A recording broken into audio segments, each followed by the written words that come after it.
znanjem ponosni v prihodnost.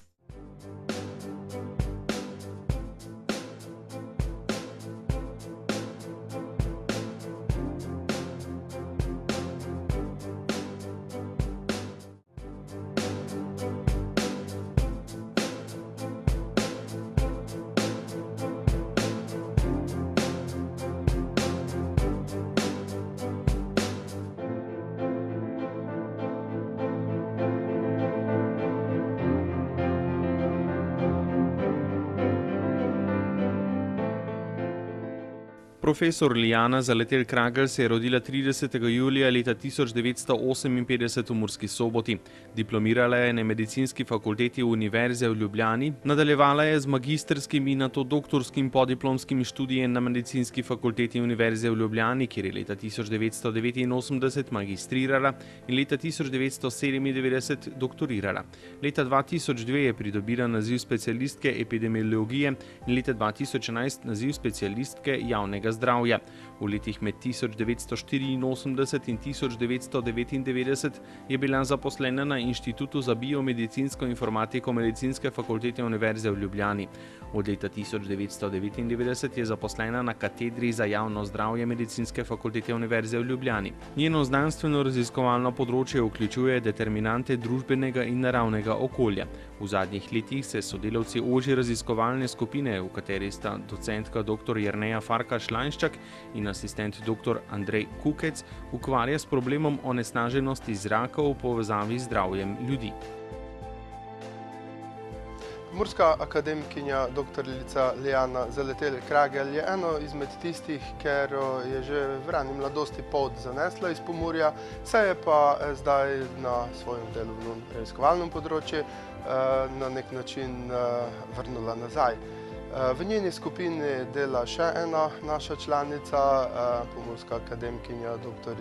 Jerneja Farkaš-Lanščak, in njivi dve vkuper sta seveda tudi ena takšna pomurska izpostava na oddelki za javno zdravje. Njena tema, njeno dnešnje predavanje je sicer ne povezano z Pomurjo neposredno, seveda pa se z toga lejko fejst dosta navčimo. Javno zdravje je povezano tudi z okoljem, s tistim, kako okolje vpliva na naše zdravje. V Zagorji so te vplivi lejko veliki, kako smo čuli, v Pomurju smo za enog seveda še veseli, ko imamo čisto okolje, čisto naravo. So pa seveda tudi tu stvari, kere pa lejko vplivajo na naše zdravje in dobro se je toga po eni strani zavedati in še po drugi strani tudi znati, kako te negativne vplive preprečiti, naprimer pesticide ali kakoli takšnega. Zavoljo toga je dnešno predavanje tudi toliko bolj važno za Pomurje in seveda vabljeni, ki si ga zanimanjem pogledamo.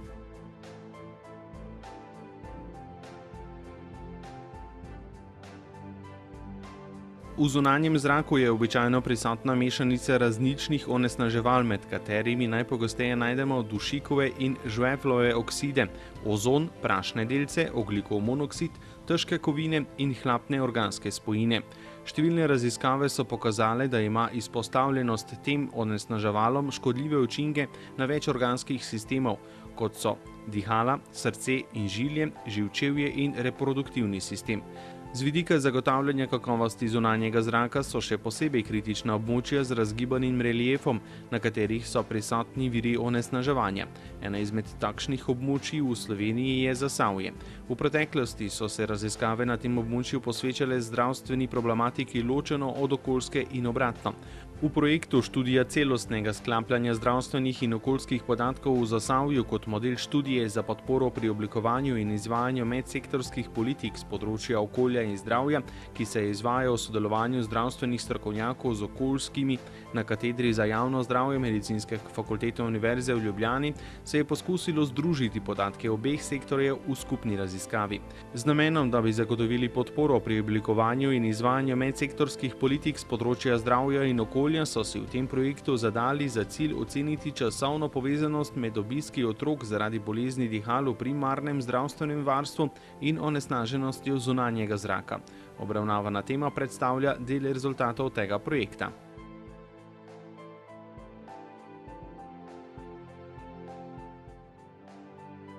V Zasavju je dnevno število obiskov v primarnem zdravstvenem varstvu zaradi bolezni dihal povezano z onesnaženostjo zunanjega zraka. Povezanost se je pokazala pri onesnaženosti zraka s prašnimi delci in ozonom. Pomemben prispevek predstavlja metodologija za povezovanje zdravstvenih in okoljskih podatkov. Prednosti raziskave so še sodelovanje strokovnjakov različnih strok ter opredeljenje pomanjkljivosti v podatkih in predlogi za njihovo izboljšanje. Z razvito metodologijo je možno razširiti proučevanje na druga območja Slovenije.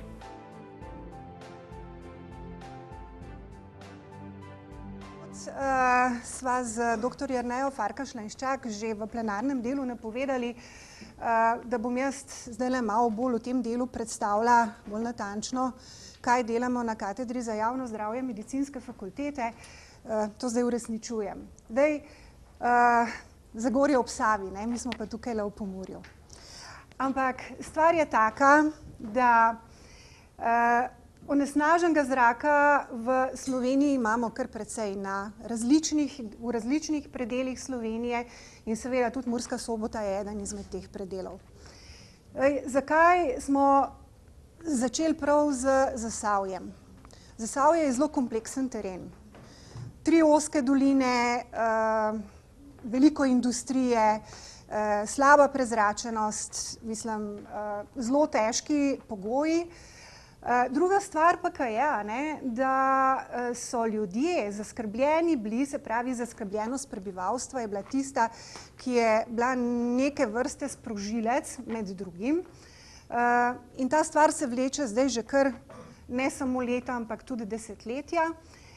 Naslednji sprožilni moment je bil pa ta, da je bilo kar nekaj raziskav že narejenih, vendar raziskav okoljskega sektorja posebej, zato je tudi ločeno tole med seboj, in raziskav zdravstvenega sektorja.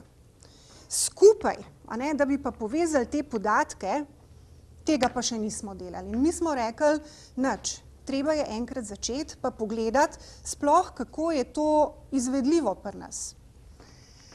No in seveda z namenom, da bi morda lahko, to je velik problem, zagotovili podporo pri oblikovanju in seveda tudi izvajanju medsektorskih politik z področja okolja in zdravja, smo si zadali za cilj, da bomo ocenili tako časovno povezanost zdravstvenih in okoljskih podatkov, torej skupaj, kot tudi prostorsko. In to je bil en velik projekt, jaz vam danes tukaj celega projekta ne moram predstaviti, ker je res izjemno velik, en košček, mali košček vam ga bom predstavila in to časovno komponento. Metod si nismo sami izmislili. Metode je že zdajle bo pa kmalu že 20 let priporočila Svetovna zdravstvena organizacija in jih imenuje Linkage Methods for Environment and Health. Gre za ekološke študije časovnih vrst, kadar modeliramo časovno, na drugi strani so pa ekološke študije prostorskih vzorcev, kadar modeliramo prostorsko porazdelitev pojavov. Problem pri prostorskem modeliranju je še bistveno večji kot pri časovnem, ker imamo velik problem. V Zagorju ob Savi, jaz vam bom danes predstavila, kot že naslov pove, samo rezultate za Zagorje ob Savi, ampak tale slika, ki kaže celotno Zasavje, to so 3 občine, ima poleg merilne naprave za onesnaževala v zraku in za meteorološke parametre, eno v Zagorju, eno v Trbovljah in eno v Hrastniku. Torej, če želimo povezovati podatke, je to že eden izmed velikih omejitvenih faktorjev, zaradi tega, ker je, mi temu rečemo, nepravilno razvrščanje ali pa možnost nepravilnega razvrščanja, ali so ljudje, v tem primeru otroci, naša populacija, ki smo jo opazovali, so bili otroci, ali je razvrščanje, ali so ti otroci izpostavljeni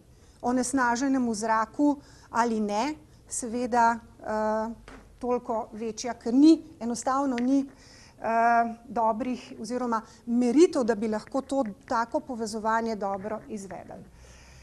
Zdaj, opazovali smo 6-letno obdobje in opazovala so se onesnaževala, ki so znana.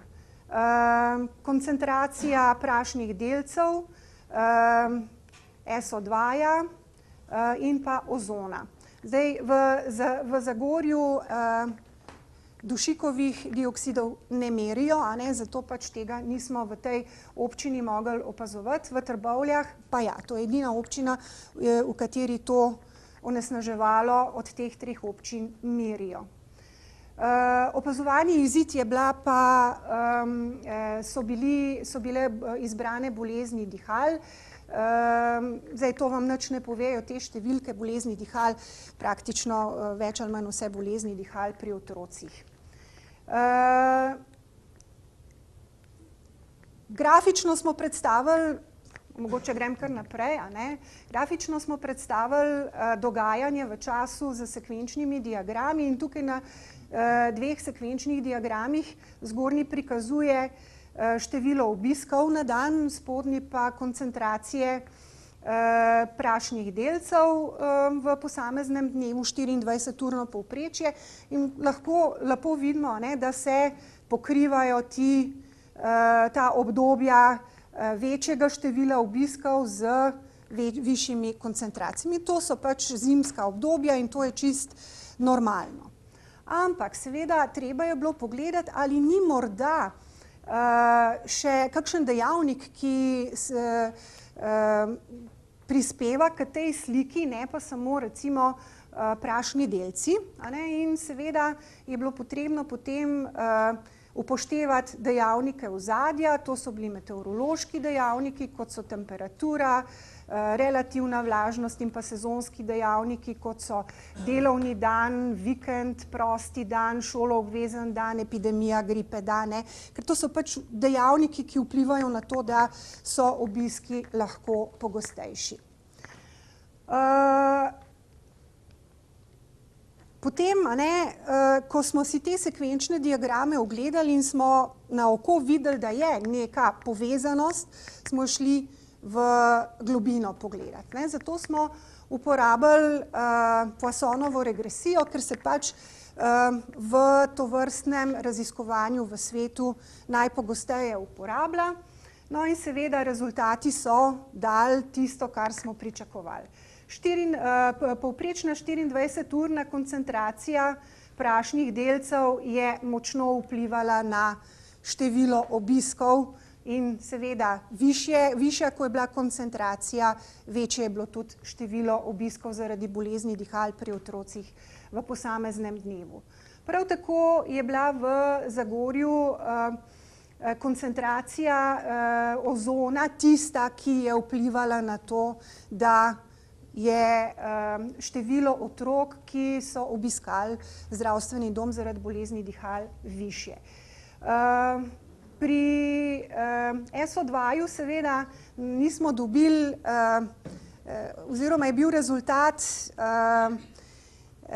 neskladen s tistim, kar bi pričakovali. Pravzaprav se je pokazalo, da naj bi bil celo varovalen dejavnik. Ampak tukaj je pa problem, ki sem ga prej nakazala. Torej, imamo samo nekaj merilnih mest in je zato pač napaka pri razvrščanju izpostavljenosti bistveno večja. Zato bi bilo potrebno nujno nadaljevanje proučevanja v smeri prostorske analize. To smo naredili. Tukaj se pa upošteva, ne tako kot v tej analizi, ki sem vam jo predstavila, tako imenovane emisijske podatke, torej zrak, ki ga mi vdihavamo, ne zrak tam, kjer nastane onesnaženje, ampak tam, kjer je merilna naprava. Torej, v prostorski analizi se uporablja pa emisijske podatke. Emisijskih podatkov pa ni, ker ni zakonsko določeno, da morajo onesnaževalci poročati o svojem onesnaževanju. In smo v nekem začaranem krogu. Vendar stvari se spreminjajo in to na bolje. torej imamo kar nekaj optimizma, da bojo stvari stekle v pravo smer. Vsekakor bo pa smiselno to proučevanje razširiti tudi na druga območja in med drugim tudi na recimo to območje, na Pomurje, pa še nekaj, a ne? Imamo tudi druge medije prenosa onesnaževal, vodo, onesnaženost tal in tako naprej, torej tudi v to smer bo potrebno iti naprej in povezovati zdravstvene in okoljske podatke. Hvala lepa.